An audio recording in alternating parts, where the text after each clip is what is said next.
Okay, we're here today, right in the middle of the coronavirus pandemic in Washington State. My name is Glenn Morgan, and I'm with We the Govern. And with me today, I'm interviewing attorney Mark Lamb about a recent lawsuit in Washington State regarding some of Governor Inslee's restrictions on freedom of speech and actually religion in this case in Washington State. And then for full disclosure to the viewers here, Mark Lamb has represented me in other cases in the past. And I'm so happy to be here with you, Mark. Thank you so much for taking the time to discuss this topic with our viewers today. Glenn, thank you so much for having me. It's always good to be with you, and I really appreciate it. I think the main topic that I wanted to cover is just because it's been in the news lately, which was the lawsuit that was filed against Governor Inslee by Republican governor candidate Josh Freed in regards to the restriction on religious freedom. Could you explain for our viewers what the case was about and kind of what happened? You know, it may not be as public as people think it should be. Yeah, absolutely. So Governor Inslee's order, it was Governor's Proclamation 2025, contained in it an absolute prohibition on any spiritual gatherings in the state of Washington, it was punishable by, and it is punishable by a arrest and charging with a gross misdemeanor, which is punishable by up to a year in jail and a $5,000 fine.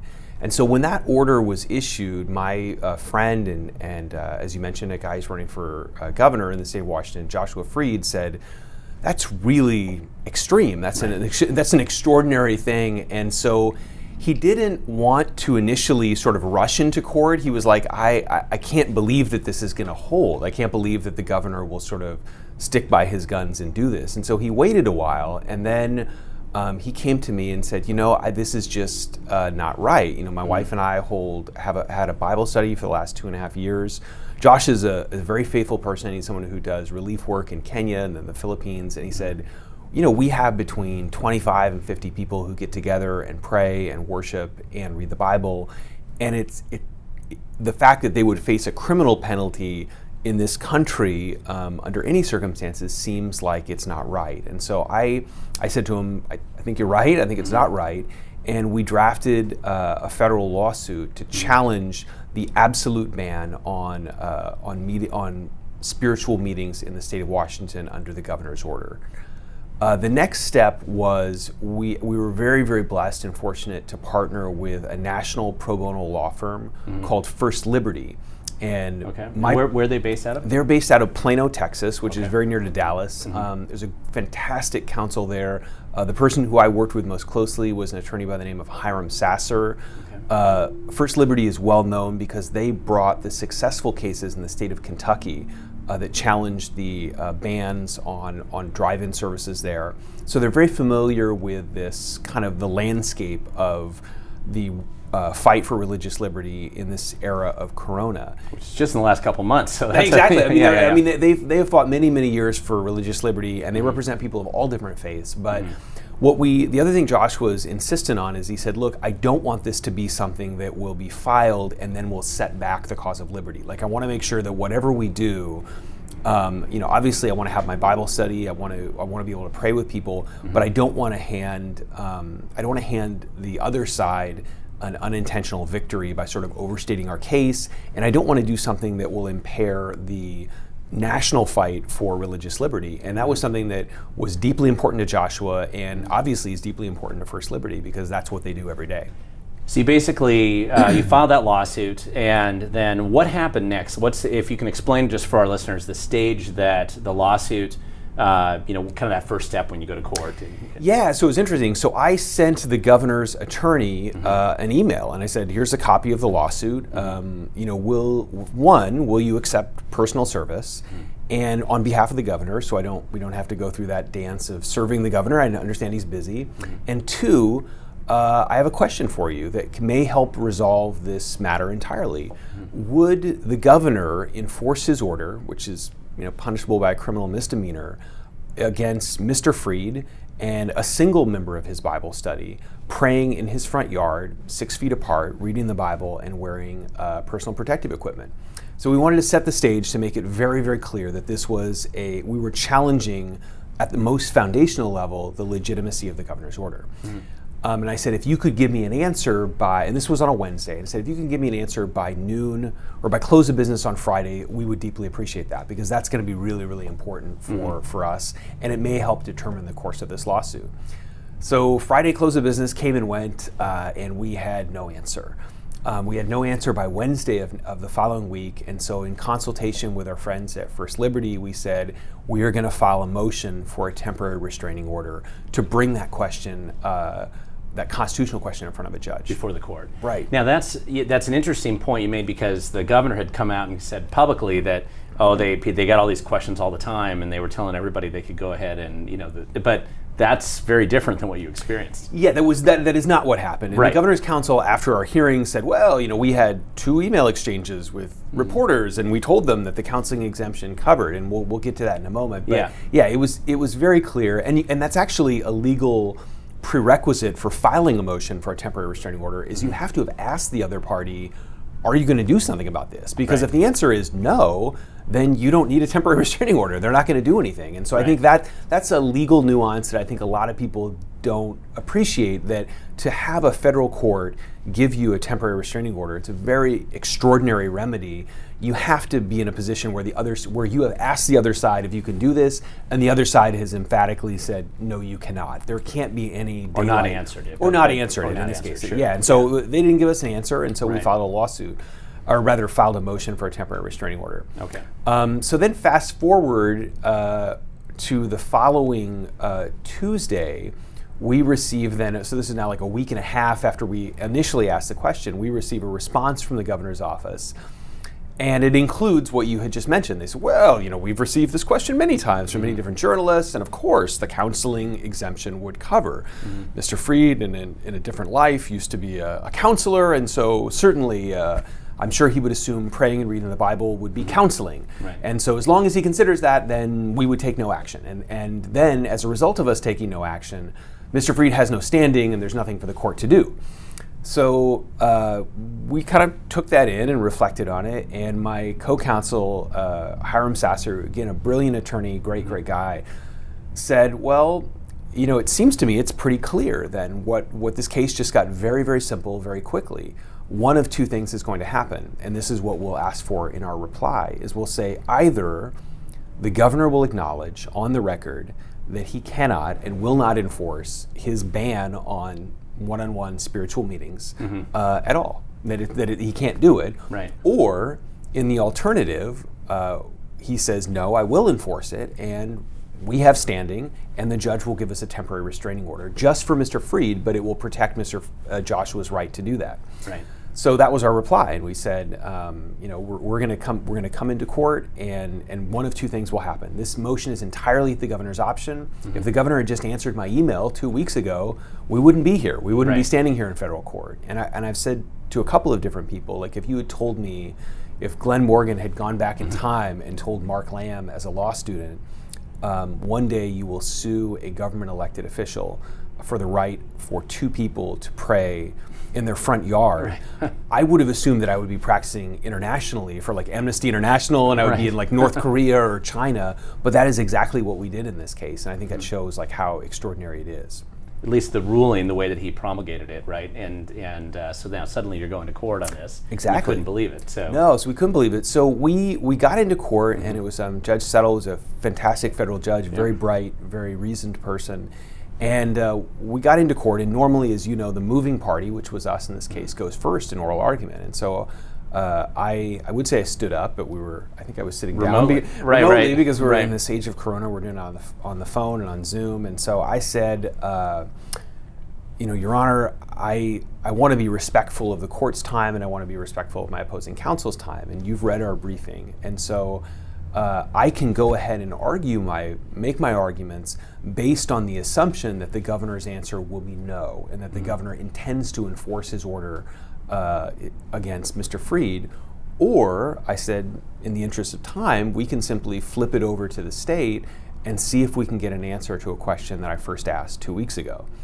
So the judge said, well, I think I'd actually like to hear from the state. So he turned to Zach Jones, who is widely reputed to be the most intelligent attorney in the Attorney General's office, inclusive of the Attorney General, super bright guy.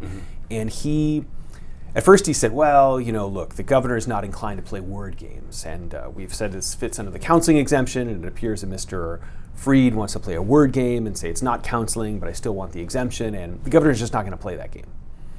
And so the judge said, well, counsel, be that as it may, there's still a question on the floor, which is the order enforceable? Right. And then Zach said, well, that isn't really a question for the governor. I mean, under the terms of the order, enforcement is determined at the local level. So it's done by the county sheriff or the Bothell Police Department in this instance. So, the governor it's not required that the governor give an answer on this question. Right. So then the federal judge, who at that point I think fully understood the quandary that Joshua Freed had been in, said, well, hold on, counsel, you represent the highest law enforcement officer in the state of Washington. Will your client, the governor of the state of Washington, enforce this order against Mr. Freed, or indeed against anybody on these facts? Long pause. No. So then the judge turns it back to me and says, well, counsel, it would appear that we have something of a standing issue because they're saying they're not going to enforce their order. And I said, right. Your Honor, better late than never. I asked this question 2 weeks ago, but we are happy that we have this answer, and based on counsel's representations, again, that it's not just for Mr. Freed, but it's for any individual, two individuals, under the counseling exemption, and that'll become important later, I'll withdraw our motion for a temporary restraining order.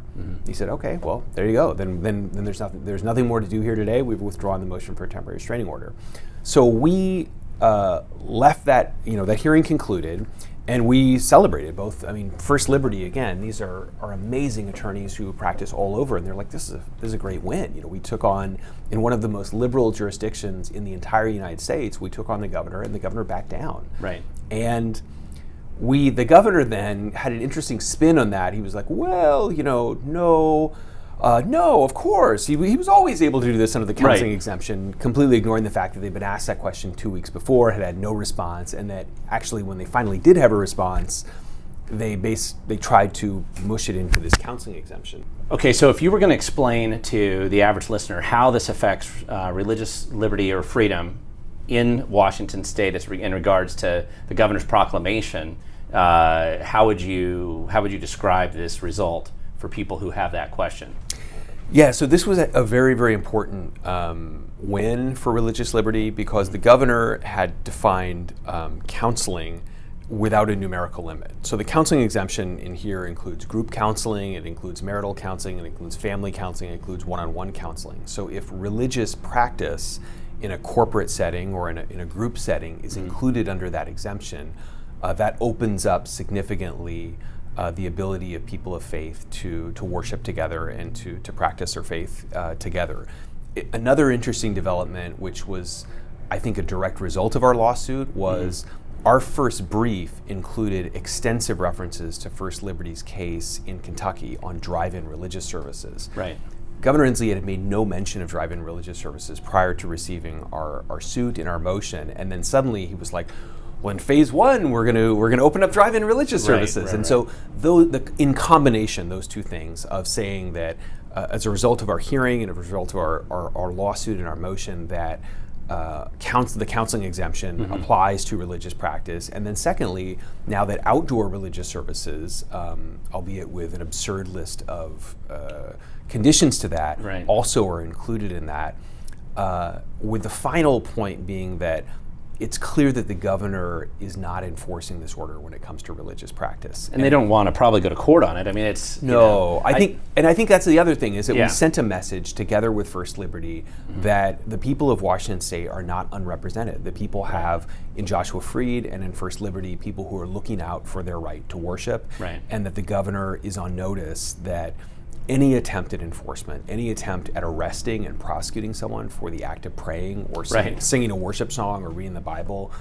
with friends is going to be met with the stiffest of legal resistance. And it also appears that in general, because I released an article with the snitch list, which is all the people that turned in other people around the state, and I noticed that several of those were people calling in complaints on churches and saying, hey, the governor's order includes religious activities, and I'm going to turn in this church near me that I don't like, or I'm sure there's cars in the parking lot over there.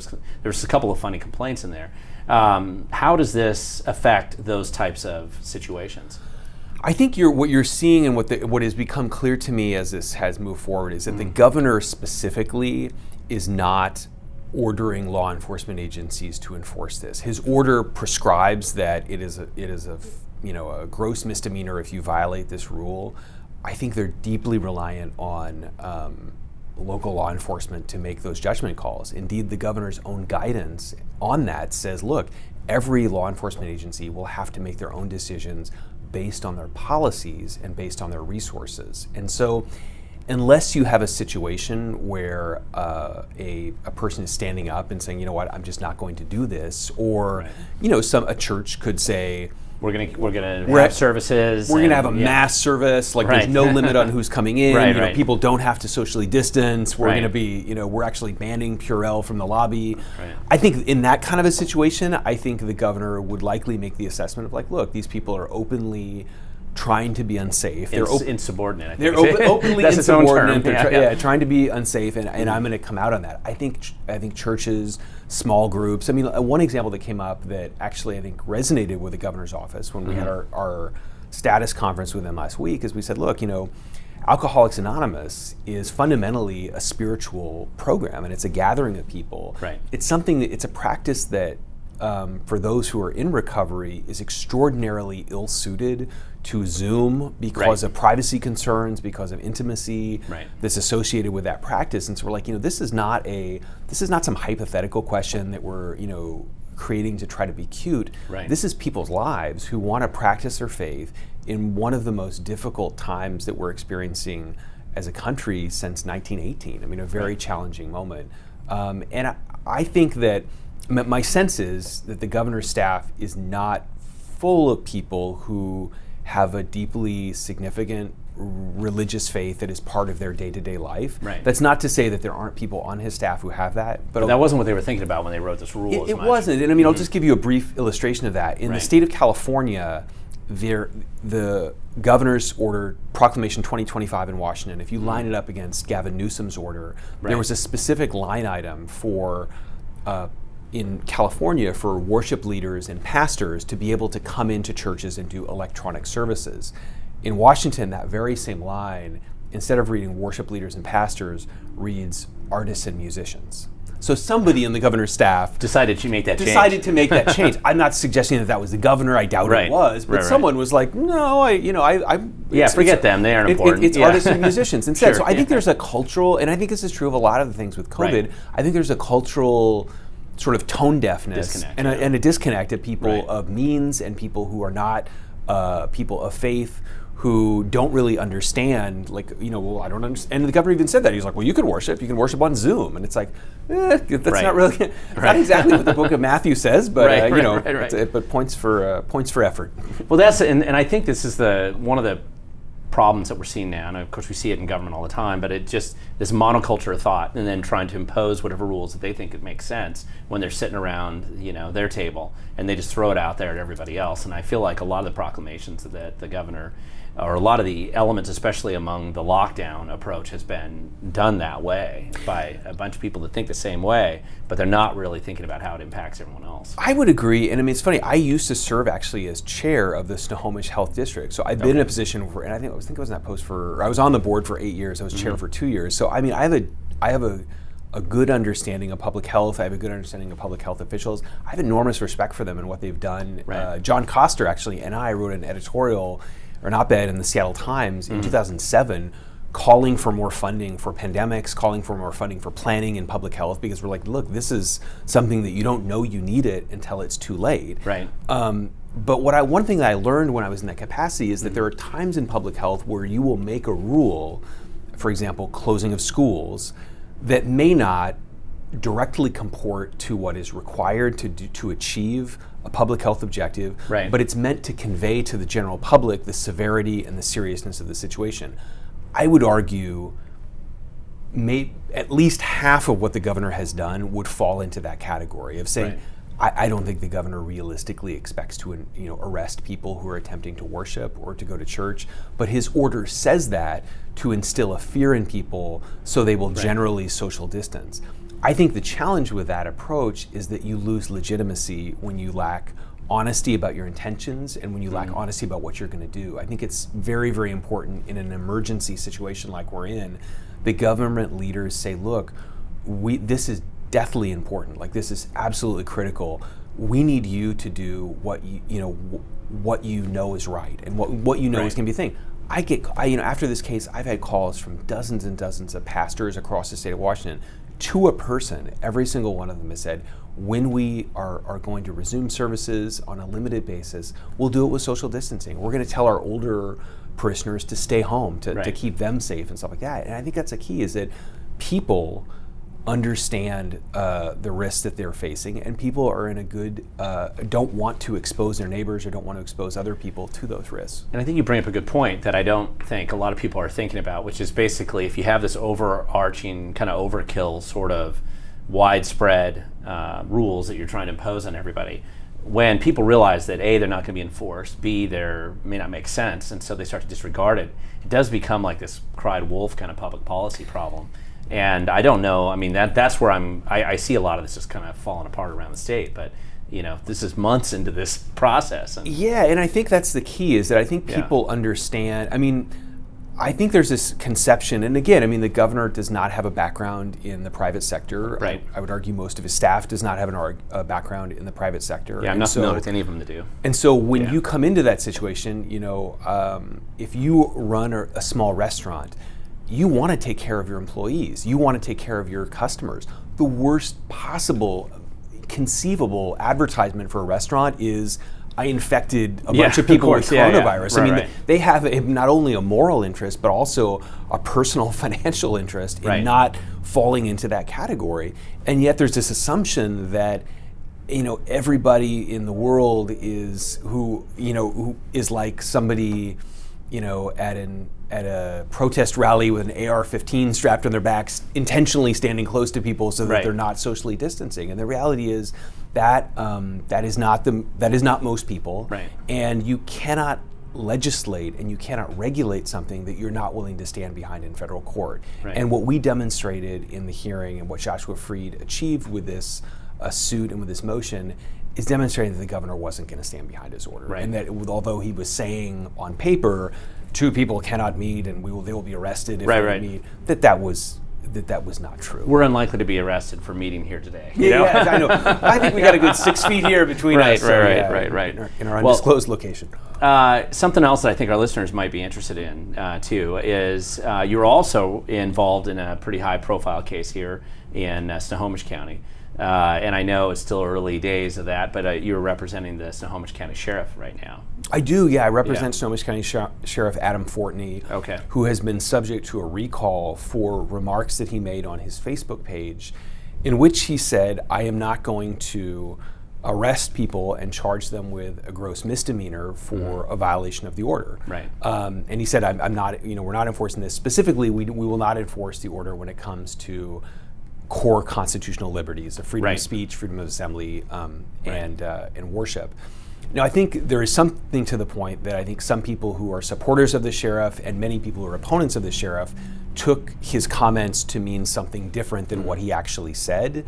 And they've said, this is somebody who is openly encouraging defiance of the order. Right. That is completely untrue. That's not what he said. What he said was, look, we're gonna do this through education and through persuasion. We're not going to do this through arrests. Right. There's not been a single arrest in the state of Washington for violating the governor's order.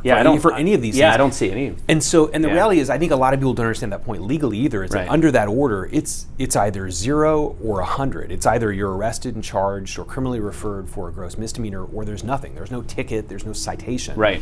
And so what we have said in that case, and what Sheriff Fortney has said is, look, I'm going to be honest about this. I'm going to be honest about what our Right. position is. I want people to stay safe. In that statement, he had a big statement about how serious coronavirus was. Yeah. But he is being punished and he's being singled out for the temerity to say that the emperor doesn't have any clothes. Which is to be basically honest, what all law enforcement across the state is doing right now, effectively. Absolutely. I don't see them enforcing this anywhere, and that's so. But it's interesting because these two cases, there's similarities when it comes to that, in the sense that it's the enforcement aspect of these proclamations, these overreaching proclamations that the governor has. Yeah, and that it kind of ties those two cases together. So I guess if you really look at the sheriff's case and the religious liberty case, the free case that was just in federal court, there are a lot of similarities there because we're talking about overreaching laws, or really not even laws, but these proclamations that the governor, that they're saying that they can be enforced by the law, but yet they're not enforcing them. And there's some similarities between these cases. And I think that's something our viewers would be very interested in. Yeah, I think that is the case. And I think when you govern by edict, when you are one person issuing a law, I think one of the things you don't have the luxury of doing is being dishonest about what you're going to do with that law. Right. And the other is you have to be precise. You can't say like, well, I issued an exemption over here, but you just weren't aware of it. I mean, you have to be very, very clear. And I know this just happened again last week where the governor issued this program of like tracing, and right. we went into a restaurant. Right. We had to do that. Oh, gosh, and I got, my phone was blowing up with people like, the governor's going to come to my house and take my children and put them in internment camps.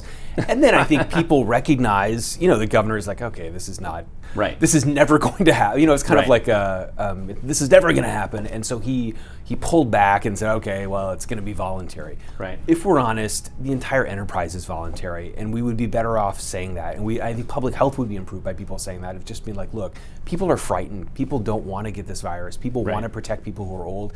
Just be real with them. Just be honest with them about what the risks are, and say, we're going to come in alongside, not as arresting people, not as fining people or yanking their business licenses. Right. We're going to come alongside and partner. Forced confinement at their homes. Exactly. We're going to take your kids and send them to Maple Lane. I mean, the stuff that's come out has been crazy. It's absurd. Right. And I think he would be so much better off just being honest about it and saying, we'll come alongside you and partner with you. If you're a restaurant, we'll show you how to open safely. We're going to give grants to barbershops for PPE so that they can open safely and cuts people's hair and get moving in that direction. That's what we need from our government. We don't need from our government a piece of paper that they're not going to enforce, that's draconian and sounds crazy when you break it down. What we need is partnership in a time that is really, really difficult.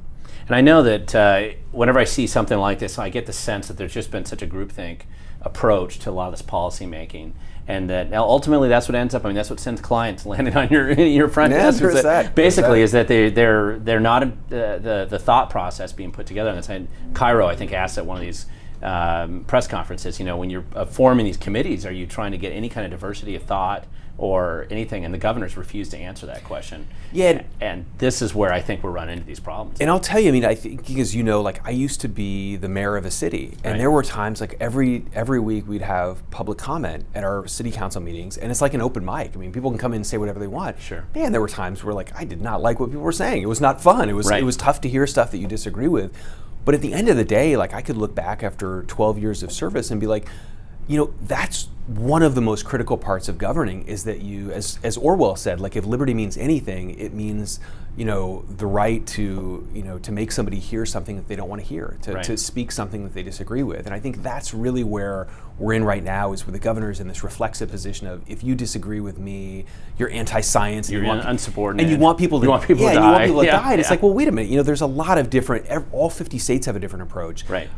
Sweden has a different approach. And I'm not saying necessarily that one is better than the other, but are we really going to say that public health in Sweden is anti-science, that it's wants people to die, or that they're not? It's a different approach to the same metrics and the same set of facts. Right. The governor is taking one approach, and he would be much better off being honest about that. I had, if I can, when I was mayor, I went back to Washington, D.C., and I will say that Governor Inslee was at that time was a congressman for Bothell, couldn't have been nicer to me on a personal level. When we had flooding here in Bothell, we had a state of emergency, he was super nice to me. Yeah. But I went back to DC, and he was giving me a tour of the Capitol, and I asked him a question that I ask all politicians, that I have a chance to. I said, who is the member of the opposite party that you connect with the most on a personal level, just on a human being level?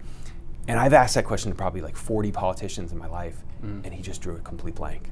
He was like, and he just said, he was like, that's a really good question, like that. And he couldn't answer it. Couldn't answer it. And I think that is instructive of, I think, the governor came from a very partisan environment in DC. Right. And I think it's important, if we're going to get through this thing, we're only going to get through this thing together. And that involves the governor reaching out to people that he probably doesn't like, that he probably doesn't agree with, because, this is an all hands on deck situation. Right. Well, I really appreciate you taking the time today, Mark. Thanks for letting me come up to your office and probably violate Governor Inslee's edict somewhere along the way. But I appreciate everybody watching. Hopefully this was interesting to you. And if you want to see more videos like this, go to We the Governed. And Mark, just want to thank you for taking the time today. Hey, thanks so much for having me, Glenn. It's always fun.